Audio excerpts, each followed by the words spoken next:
parasites can consume human flesh upon contact.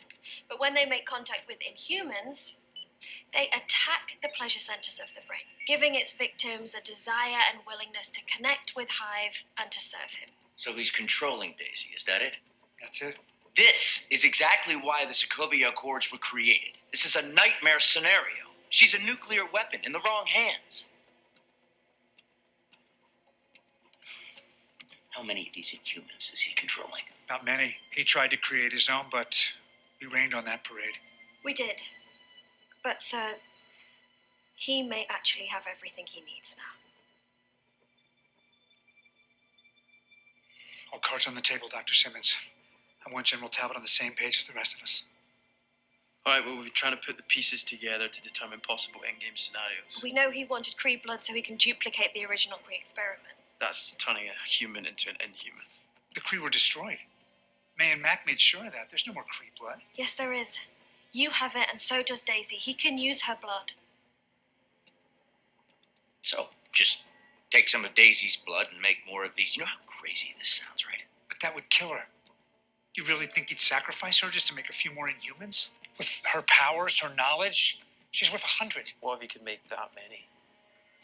With enough of Daisy's blood, the Terrigen crystals they have, Hive's own particulate DNA, and a scientist who knows how to stir the cocktail. He could create an all-in-one virus that instantly transforms any humans into swayed inhumans, completely under his control.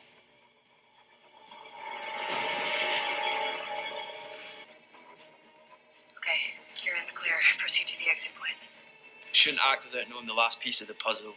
Hive and his hole-in-the-wall gag recently stole something from an ATCU facility in Indiana. So we find out what that is. Well, acting without all the information could make things worse. It could be what Hive wants. He was the only thing to survive on that planet, and he survived for a reason. So what do you want me to do? Trust us. Daisy's back in the system.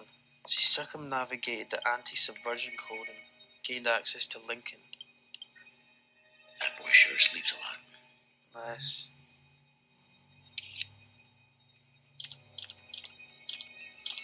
It's a pre-recorded loop. Hey, you're right. Help's on his way. Trust you? Port 7 and gold disc in port 4. Could you use an extra hand? Mac! Well, actually, I could use about 7, but 1 will do. I need you to put these in bay 8. Sorry. Are we giving her the runaround, or is she giving it to us? I think it's a bit of both. All right, rebooting in 3, 2, 1. Okay. There's no way he's getting off this base unless he learns to fly.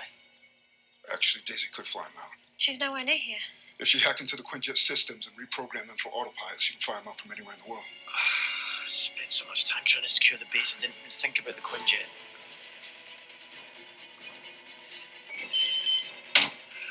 She's locked us out. Okay, I'm on it.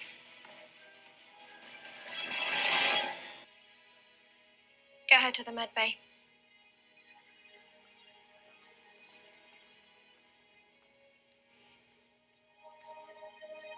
Lash wasn't here to kill Hive. He was here to save Daisy. That wasn't Lash. She is completely sway-free. Her brain is back to normal, but she is suffering withdrawal symptoms from the effects of the sway. It'll take some time. She's resting now, recovering from that and the blood loss, but we do expect a full recovery. Nobody goes in there until I say. But that's good news. I know that look. That means there's bad news, too. What is it? Dr. Fitz? Well, this is purely hypothetical and there are a lot of unknown variables, but Based on what Daisy told us about Hive's new pathogen. we think we know what he plans to do with it. If he can create some sort of shockwave, then Hive could potentially infect a significant percentage of the human race, turning them all into the swayed, primitive inhumans that Daisy described. If and only if he finds a way to disperse it high enough in the atmosphere. Yeah. He has a way. That thing he stole from the ATCU in Indiana. It was a warhead. A fully operational warhead.